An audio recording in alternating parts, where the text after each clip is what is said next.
kita banyak kenal dengan peristiwa Pentakosta. Hari ini kita dalam konteks menantikan, karena minggu depan tanggal 24 adalah hari yang akan diperingati sebagai hari Pentakosta, hari pencurahan Roh Kudus. Hari pencurahan Roh Kudus. Rupa-rupanya Bapak Ibu sekalian, kalau kita membaca Alkitab, para murid pun sekalipun mereka sudah punya kedekatan secara personal dengan Yesus, tapi mereka juga sangat membutuhkan Roh Kudus dalam diri mereka. Sekalipun dalam kehidupan para murid dengan Yesus ada kedekatan, dalam kedudukan mereka sebagai murid, sebagai rasul-rasul yang sudah dipakai oleh Tuhan Yesus dengan luar biasa. Tapi rupa-rupanya mereka juga adalah orang-orang yang sangat merindukan agar hidup mereka, diri mereka dapat dipenuhi dengan kuasa Roh Kudus. Saya berharap kerinduan yang sama juga menjadi kerinduan kita pagi ini. Amin.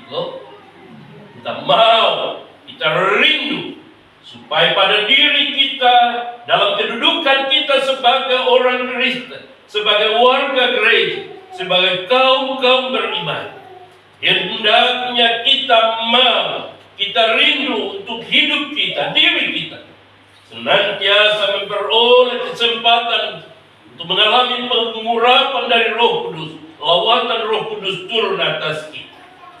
Tujuannya apa? Supaya kepada kita ada keberanian, ada kuasa untuk bersaksi tentang nama Yesus, ada keberanian untuk berbicara tentang kebenaran firman Allah. Jadi Roh Kudus itu hadir untuk memberikan hikmat, tapi juga memberikan keberanian. Bapak Mama, saya mau besarkan hati Bapak Mama pagi. Kalau ada yang biasa punya rasa malu, sering merasa minder dengan keadaan, berdoa, Tuhan, saya mau Tuhan berikan kuasa Roh Kudus. Sebab dengan pengurapan Roh Kudus, yang lemah dikuatkan, yang malu-malu akan diberi keberanian, yang tidak bisa bercerita tentang firman Tuhan, percaya dalam nama Yesus. Pengurapan Roh Kudus Pentakosta dapat mengubah setiap orang yang tidak mengalami seperti itu. Yang tadi saya bilang, rasa malu mau cerita firman Tuhan setengah mati, mau bawa renungan tidak bisa, berdoa.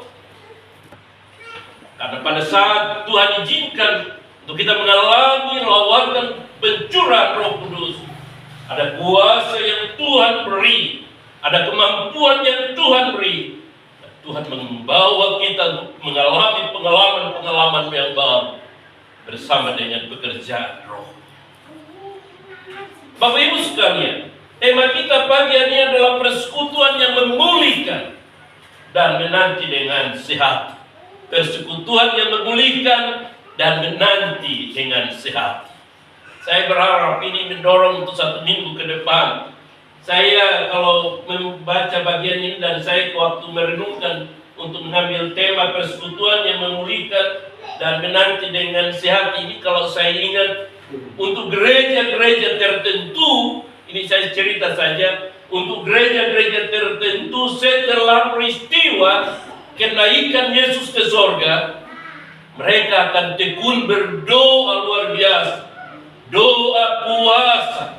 Tujuannya apa? Supaya pada waktu merayakan peristiwa pencurahan Roh Kudus atau Pentakosta, mereka berharap pada sesuatu yang Tuhan hadirkan dalam hidup mereka dalam konteks pencurahan Roh Kudus.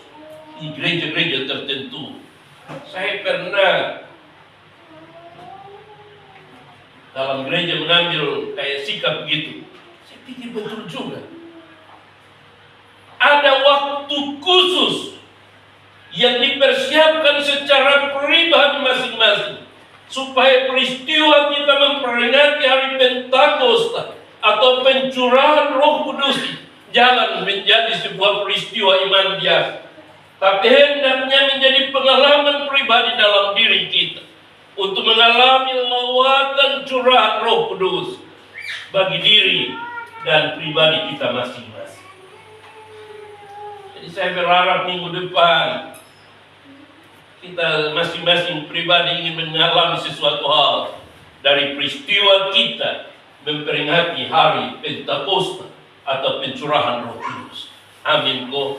Paling tidak masing-masing mulai sekarang berdoa kepada Tuhan. Tuhan, jika hari minggu depan tanggal 24 adalah hari memperingati pencurahan Roh Kudus, hendaknya Tuhan izinkan supaya dalam diri saya, dalam pribadi saya ada Roh Kudus yang Tuhan utus, Tuhan karuniakan dalam diri saya, supaya dari orang pemalu menjadi seorang pemberani. Amin. Dari orang yang tidak bisa berdoa menjadi orang yang bisa berdoa. Dari orang yang malu bersaksi tentang nama Yesus menjadi seorang yang pemberani untuk dimanapun bercerita tentang nama Yesus.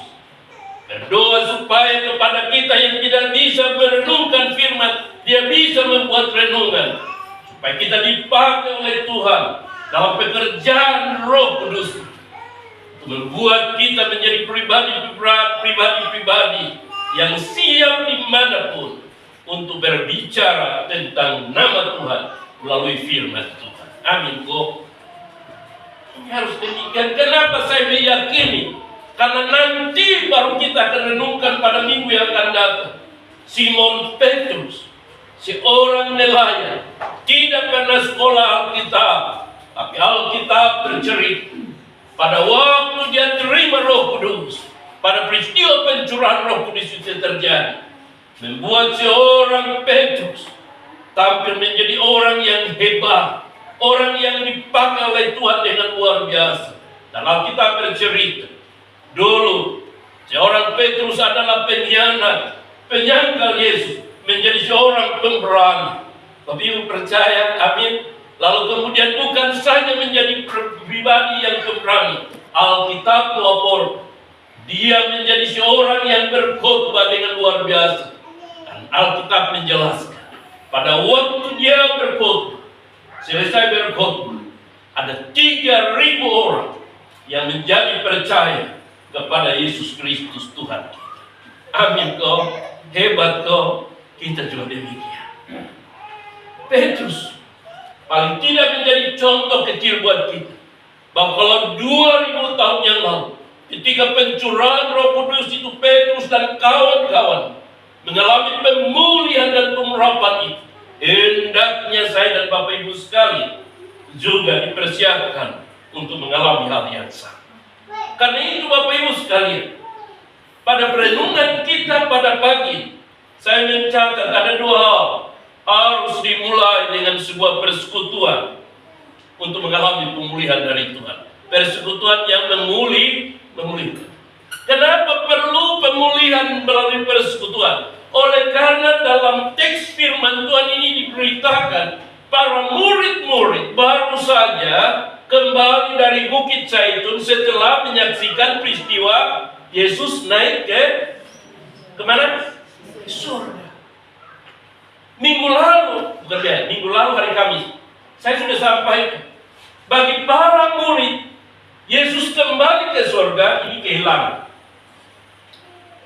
Mereka pasti gelisah, khawatir, takut, hilang pengharapan. Mengapa? Karena selama ini kehidupan para murid bersama dengan Yesus membuat para murid merasa nyaman. Segala keperluan, kebutuhan mereka tercukupkan dengan baik. Kebersamaan mereka dengan Yesus membuat para murid yang dahulu adalah orang-orang biasa, para nelayan, tampil bak orang-orang yang terkenal. Amin kok. Dulu mereka bukan siapa-siapa, tapi ketika mereka hidup bersama dengan Yesus, melayani bersama dengan Yesus, mereka tampil, dihargai, dihormati, menjadi orang-orang yang hebat. Bahkan mereka juga disegani oleh banyak orang. Ketika Yesus mati dan harus kembali ke surga. Bagi murid-murid ini persoalan besar. Kehilangan harapan hidup, kehilangan masa depan, kekhawatiran, bahkan disertai dengan ketakutan-ketakutan.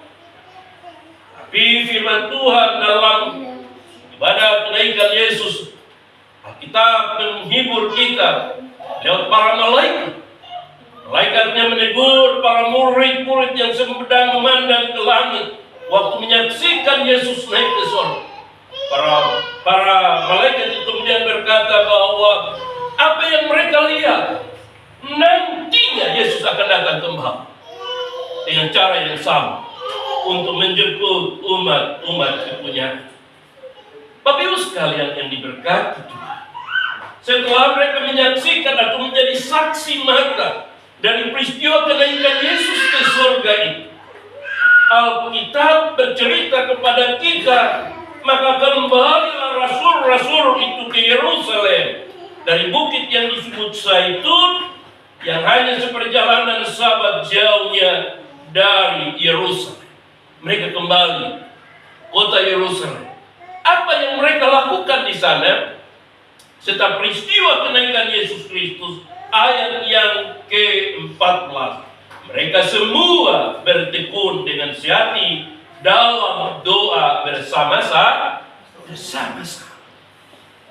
Artinya, setelah peristiwa kenaikan Yesus ke surga, para murid-murid Yesus, para rasul-rasul Kristus ini tidak kemudian larut dalam kesedihan yang mendalam, tidak larut dalam duka yang mereka rasakan karena kehilangan.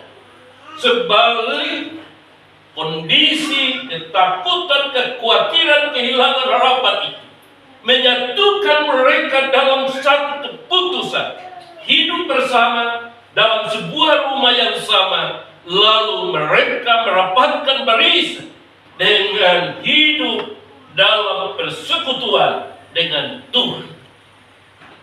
Bapak Ibu sekalian yang diberkati, kalau memperhatikan ayat yang ke-14, kemudian dari ayat inilah saya berkesimpulan bahwa para murid-murid membangun persekutuan untuk memulihkan keadaan mereka. Para murid-murid, sekali lagi saya ulang, mereka mengalami sebuah kondisi ketakutan sejak dari Yesus ditangkap sampai Yesus kembali ke surga. Kondisi yang mereka saksikan ini membuat mereka kehilangan harapan dalam hidupnya. Bahkan ketakutan-ketakutan seringkali menghampiri dalam kehidupan mereka. Keadaan itulah yang membuat mereka mengambil keputusan. Begitu kembali dari bukit Zaitun, mereka ingin kembali ke kota Yerusalem. Dan mereka semua bertekun dengan sehati dalam doa bersama-sama. Catatan saya yang pertama, berdasarkan ayat yang pertama, mereka membangun persekutuan yang memulihkan keadaan mereka. Mereka hanya ingin mau pulih dari keadaan sebelumnya. Mereka ingin memulai kehidupan yang baru. Tapi mereka harus kuat di dalam persekutuan dengan Tuhan. Amin. Saya mendorong Bapak Mama bersaudara, paling tidak 1 minggu ke depan, masing-masing kita, masing-masing bersaudara, mari berdoa membangun persekutuan yang pribadi dengan Tuhan. Untuk apakah? Supaya kita dipulihkan. Entah bukan soal pulihkan karena apa? Karena kekhawatiran kah? Karena rasa takut kah? Karena berbagai pergumulan hidup kah? Hendaknya kita membangun persekutuan dengan Tuhan dalam doa-doa kita. Tujuannya ialah saya rindu pada peristiwa Pentakosta, hari pencurahan Roh Kudus yang kita akan rayakan pada minggu yang akan datang. Saya dan Bapak Ibu sekalian mengalami lawatan dan pemulihan dari Tuhan dari peristiwa Roh Kudus ini, supaya kita dipulihkan, kita diangkat. Saya rindu kita menjadi orang-orang yang diberkati oleh Tuhan. Amin. Artinya saya berharap persekutuan kita dengan Tuhan bukan sekedar hanya ibadah, tapi masing-masing kita harus punya komitmen dengan Tuhan untuk mengalami pemulihan dalam diri kita masing-masing melalui persekutuan kita dengan Tuhan, supaya pada waktu pencurahan Roh Kudus masing-masing kita, masing-masing pribadi mengalami sesuatu yang Tuhan izinkan terjadi dalam kehidupan kita. Amin. Karena itu saya mendorong mulai sekarang, ayo mari Bapak Mama bersaudara, yang tahu tentang kita adalah kita dengan Tuhan Allah. Amin. Tapi paling tidak saya ingin memberikan garis besar yang mungkin seringkali orang bilang punya rasa malu, membuat sesuatu malu. Berdoa dalam nama Yesus. Saya mau Roh Kudus mengubah dalam diri saya. Saya tidak mau menjadi orang yang pemalu. Saya harus menjadi orang yang berani, supaya dimanapun saya hidup dan berada, saya ingin menjadi saksi Kristus dalam kehidupan saya.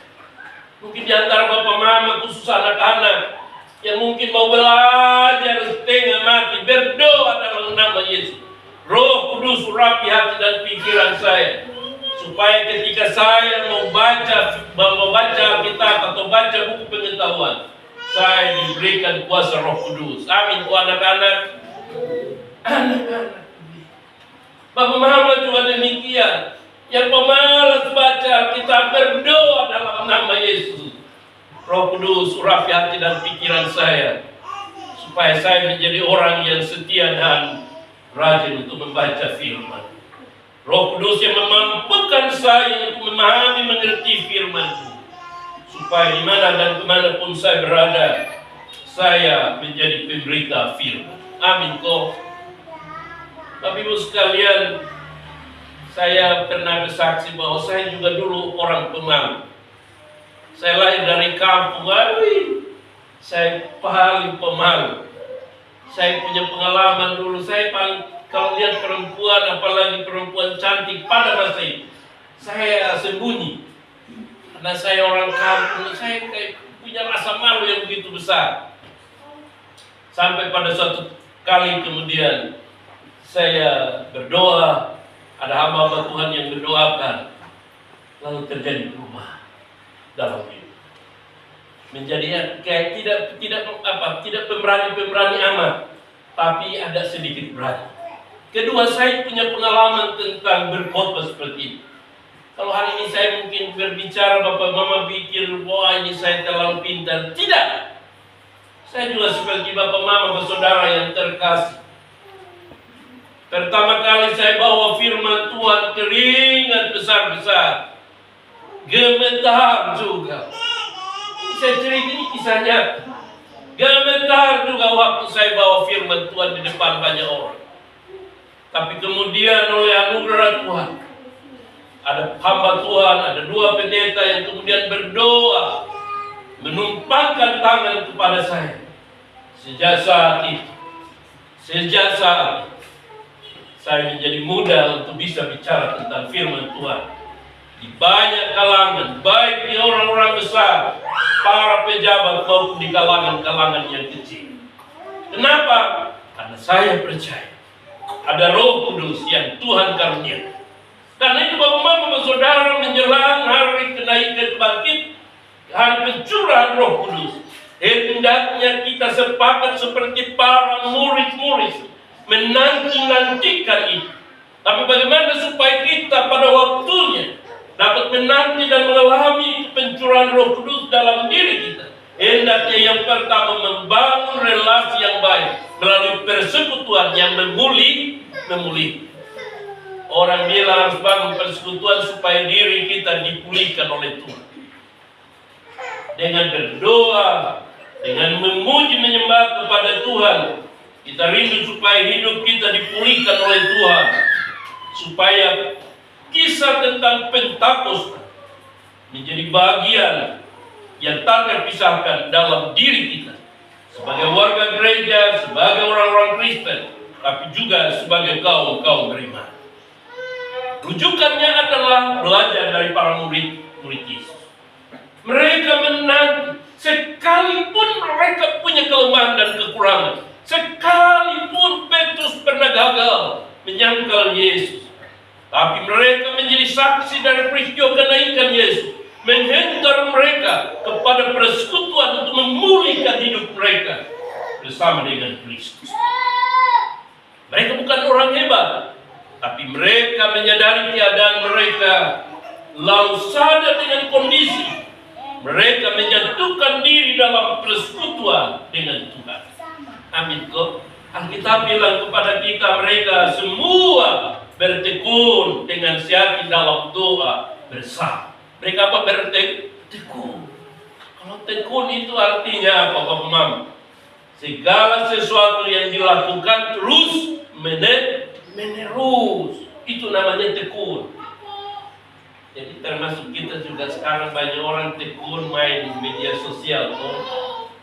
Tekun itu bagian dari ketekunan, hanya seringkali tekun yang dihubungkan dengan media sosial ini macam-macam. Orang bilang tujuan, maksud, motivasi. Saya termasuk penyuka media sosial. Penyuka. Kalau saya lagi rajin, saya posting.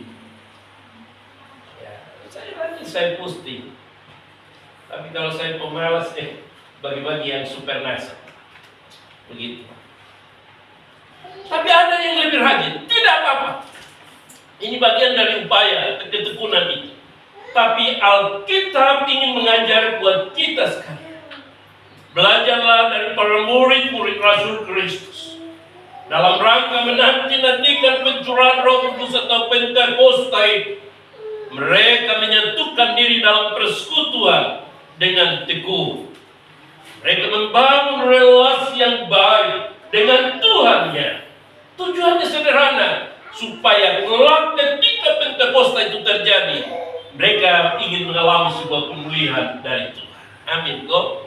Saya juga rindu Bapak Mama, saudaraku, tahun 2026, jika Tuhan izinkan kita minggu depan untuk merayakan Pentakosta, hari pencurahan Roh Kudus, hendaknya tiap-tiap kita ada komitmen yang sama untuk terus mengalami persekutuan dengan Tuhan, mengalami pemulihan dari Tuhan. Dan saya rindu supaya setiap kita mengalami pencurahan Roh Kudus dalam diri kita masing-masing. Amin kok. Karena itu Bapak Mama, khususnya Bapak Mama majelis gereja, berdoa supaya pencurahan Roh Kudus minggu depan menjadi sebuah momentum, ada cerita-cerita kesaksian-kesaksian spesial ke depan, bahwa oleh pencurahan Roh Kudus di 2026 mengubah segala sesuatu dalam diri kita. Mungkin tidak perlu yang besar-besar, tapi membuat kita menjadi berubah dari sebelumnya, menjadi orang-orang yang dipakai oleh Tuhan lebih hebat, lebih baik di masa yang akan datang. Amin. Bapak Mama juga demikian. Anak-anak yang hadir hendaknya membangun persekutuan dengan Tuhan dengan tekun, supaya kita juga mengalami lawatan dan kasih karunia Tuhan dalam kehidupan kita. Bertekun ini seringkali dikaitkan dengan orang sekolah. Ya, kalau anak-anak itu kan bertekun. Kalau dia datang tiap hari, ini artinya dia tekun. Selain dia setia, dia belajar tiap-tiap hari, itu artinya bagian dari dia tekun. Sekalipun tidak enak, sekalipun sekolah itu tidak gampang dan mudah, tapi mereka bertekun dengan itu. Dan biasanya bertekun itulah menjadi bagian yang tak terpisahkan dari keberhasilan. Coba tanya ibu guru yang ada. Kalau anak-anak yang tekun, waktu mau ujian itu mereka senyum. Tapi memang anak-anak zaman now kebeda. Saya lihat kemarin itu anak-anak mau ujian. Ibu bicara dengan ibu nonsian. Anak kelas 6 dong mau ujian dong, malas tahu. Ibu guru boleh mukus setengah mati, setting itu, setting ini. Saya lihat anak-anak dong biasa saja. Makanya saya termasuk orang yang berharap menteri yang baru ini nanti buat terapan baru, yang pemalas tidak usah naik kelas, tidak usah lulus, supaya mereka sedikit termotivasi. Saya bicara begini, banyak orang tidak senang, tapi apa boleh buat. Karena apa? Kalau ini zaman sekarang ini kan mau bodoh kok, dia pemalas sudah harus naik kelas. Baik, Mana gedong bahaya? Tidak bisa. Mereka harus di rumah. Nah, Alkitab bilang mereka semua bertekun. Kata bertekun ini ingin menegaskan bahwa sebuah perbuatan yang dilakukan terus menerus.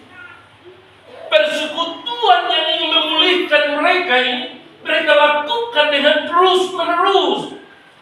Mereka bertekun, bukan ketika mau makan baru berdoa, bukan. Tuhan Yesus, sekarang kami mau makan. Tuhan berkati makanan ini. Amin. Ini ada paut anugerah. Itu doa tiap hari. Saya hafal betul. Begitu. Ini paut anugerah. Mau makan begitu.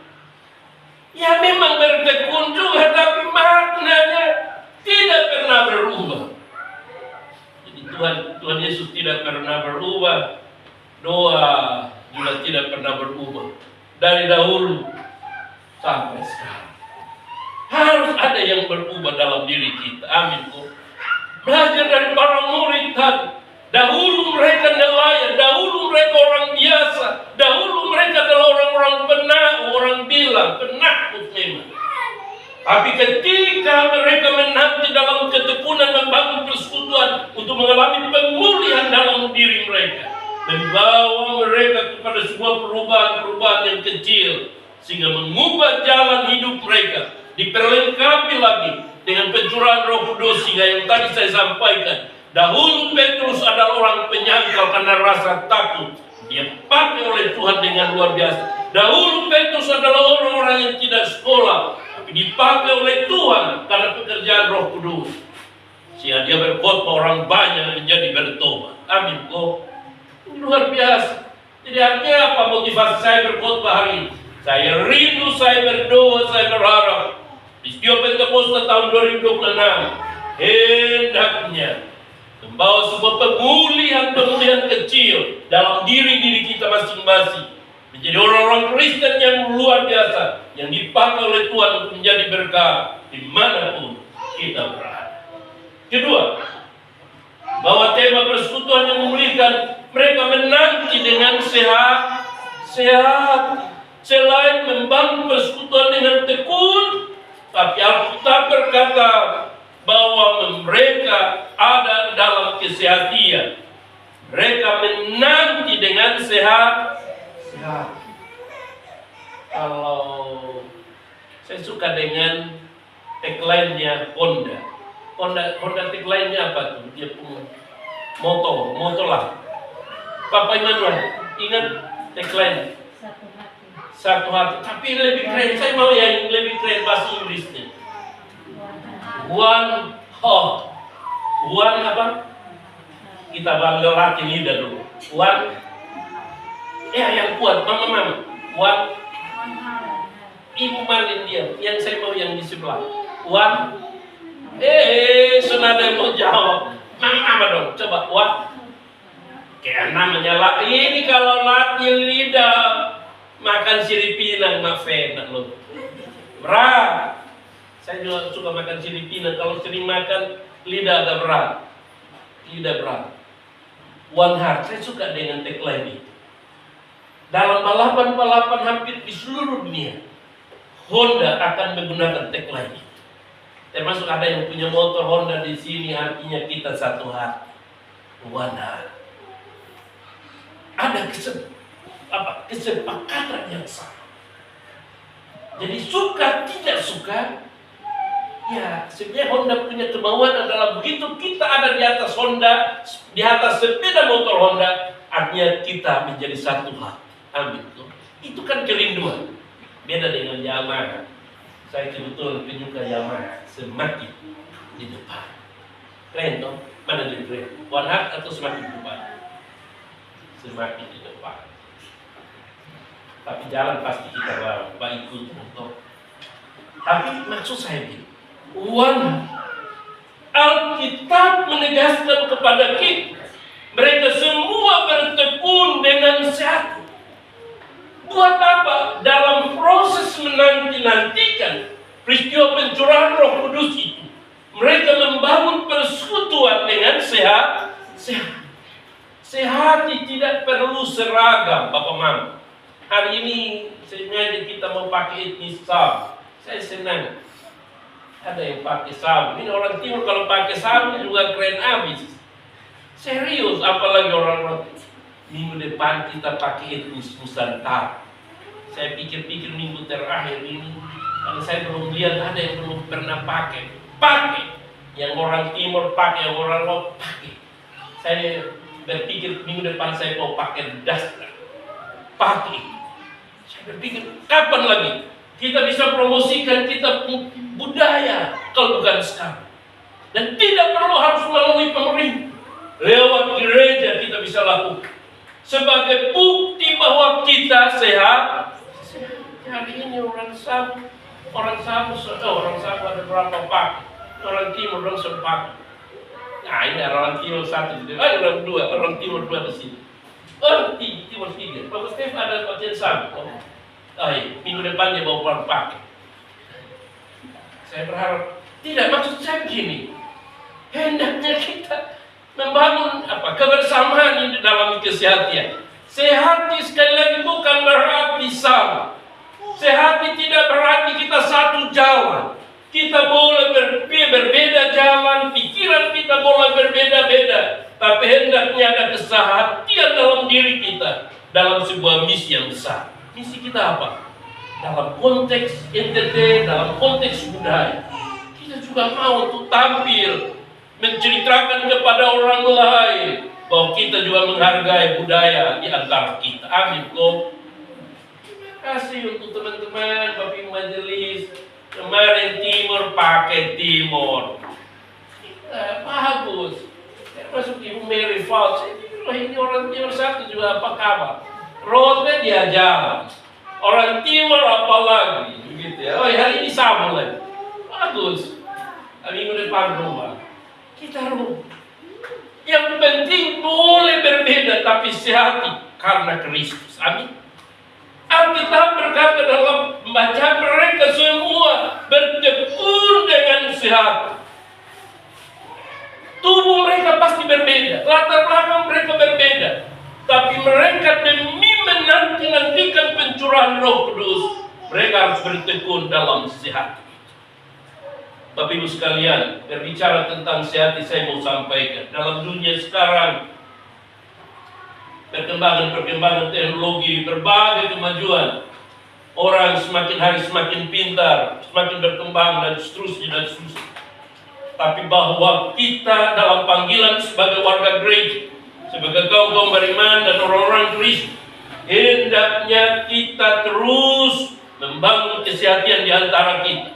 Sehat sekali lagi tidak harus seragam, tapi sehat itu membawa kita kepada sebuah persekutuan sebagai sesama anak-anak Tuhan. Amin. Sehat demikian. 2 minggu lalu saya sudah singgung. Hari-hari ini di media sosial terjadi pertentangan antara agama satu dengan yang lain. Yang paling kuat sekarang itu di NTT adalah pertentangan antara Kristen, Protestan, dan Katolik. Orang tiap hari ribut di media sosial, menyalahkan yang lain, yang lain bilang yang benar ini dan seterusnya. Bapak, mama, saudara, sering kali saya mau bilang, jangan pernah berdebat tentang iman dan jangan pernah berdebat tentang agama. Karena berbicara tentang agama itu universal, umum. Siapapun boleh beragama apapun dan itu dilindungi oleh negara. Tapi bicara iman itu berbicara tentang personal, pribadi masing-masing. Amin. Jangan pernah mencampuri iman orang. Amin. Jangan. Dia mau benar, dia mau salah, biarkan itu keyakinan dia. Sebaliknya apa yang kita imani itu yang kita jalani. Amin. Amin. Jangan pernah terpengaruh di media sosial menjelekkan sana, menjelekkan sini. Tidak terlalu penting. Karena saya berkeyakinan demikian sederhananya. Kalau kita ada orang yang pernah ke surga, lalu tahu bahwa gereja yang benar ini yang ini, maka kemudian dia kembali, saya pikir kita semua percaya. Betul? Tapi selama kita masih ada di dunia yang sama, lalu kita memahami kebenaran itu versi kita masing-masing, biarkan kebenaran itulah yang kita imani dalam diri masing-masing. Tidak perlu mencampuri agama orang lain dan tidak pula mencampuri iman orang lain. Hendaknya pribadi masing-masing kita bertekun dalam persekutuan kita dengan Tuhan dan membangun relasi yang baik dengan Tuhan dengan hidup sehati dengan orang lain. Amin kok. Saya ingin mengakhiri renungan ini. Dalam perjalanan waktu pelayanan saya 28 tahun, sampai pada kesimpulan bahwa dalam melayani kita tidak perlu ribut dan juga tidak perlu repot dengan agama orang lain, apalagi dengan gereja orang lain. Bagi saya, sehati itu harus menjadi komitmen dalam diri. Saya sehati dengan orang lain untuk melayani pekerjaan Tuhan. Endingnya nanti, soal hasilnya seperti apa, itulah kehendak Tuhan. Yang terpenting, hendaknya kita sehati dalam membangun pekerjaan Tuhan. Hasil kehendak Tuhanlah yang besar. Karena itu Bapak Mama, Saudara yang terkasih, minggu depan kita semua akan ada di dalam persiapan untuk merayakan hari Pentakosta pencurahan Roh Kudus. Belajar dari firman Tuhan hari ini, saya ingin mengajak kita untuk mengakhirinya dengan pertama. Hendaknya saya dan Bapak Ibu sekalian membangun persekutuan yang memulihkan hidup kita dengan Tuhan. Apapun kondisi dan keadaan kita hari ini, hendaknya kita bangun persekutuan dengan Tuhan agar hidup kita dipulihkan oleh Tuhan, supaya ketika pencurahan Roh Kudus itu terjadi, kita juga menjadi bagian yang tak terpisahkan di dalam. Yang kedua, hendaknya kita membangun persekutuan dengan sehati di antara kita sebagai sesama anak-anak Tuhan. Mari kita menyatukan hati dan pikiran kita dalam kesehatan kita. Tuhan biarlah hendaknya melekat dalam diri kita. Yang ketiga, berdasarkan nats pembimbing kita dalam Lukas 24 ayat yang ke-48, kamu adalah saksi dari semuanya. Hendaknya saya dan Bapak Mama bersaudara hari ini adalah saksi di mana kita berada untuk menjadi berkat bagi orang lain. Firman Tuhan bilang, hendak kamu adalah saksi dari semuanya, dan aku akan mengirim kepadamu apa yang dijanjikan Bapakku. Tetapi kamu harus tinggal di dalam kota ini sampai kamu diperlengkapi dengan kekuasaan dari tempat yang maha tinggi. Tempat apakah? Yerusalem. Membangun persekutuan sebelum kita menanti dan menerima kuasa Roh Kudus yang akan curahkannya kepada kita semua. Karena itu Bapak Mama, Saudaraku yang diberkati, mari kita kembali dalam kehidupan kita sepanjang minggu ini, sambil kita berdoa dan menanti-nantikan pencurahan Roh Kudus hari Pentakosta yang kita akan rayakannya pada minggu yang akan datang. Mari kita satukan iman dalam membangun persekutuan kita dengan Tuhan, supaya kita semua dipulihkan oleh Tuhan. Mari kita satukan persekutuan kita dengan tekun, dengan sehati, supaya pada waktu pencurahan Roh Kudus itu terjadi, biarlah masing-masing kita mengalami pencurahan Roh Kudus dalam diri kita untuk menjadi berkat bagi sesama kita. Kamu semua adalah saksi Kristus.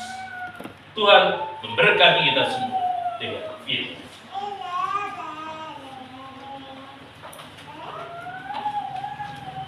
Kesenangan suku, hendaklah masing-masing memberikan menurut kerelaan hati, jangan dengan sedih hati atau karena paksaan. Sebab Allah mengasihi orang yang memberi dengan sukacita, dan Allah sangat melimpahkan segala kasih karunia kepadamu, supaya kamu senantiasa berkecukupan dalam segala sesuatu, dan malah berkelebihan dalam berbagai perkara. 2 Korintus 9 ayat 4. Diiringi dengan nyanyian rohani dengan kemakan 403 ayat 1 dan 2. Hujan berkat akan turun di hati.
Surgawi, Bapa yang kekal, Bapa dalam nama Tuhan Yesus Kristus, Tuhan yang hidup.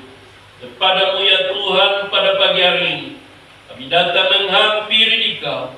Kami tunduk kepala, kami mengangkat hati kami kepada Tuhan. Kami akan menyampaikan setiap doa dan permohonan kami kepadamu.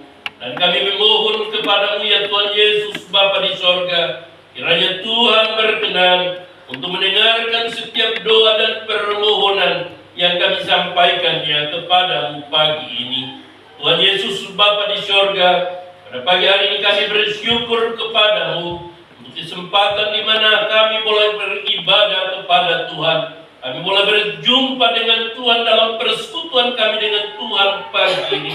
Dalam persekutuan kami dengan Tuhan, ada puji-pujian yang sudah kami pujikan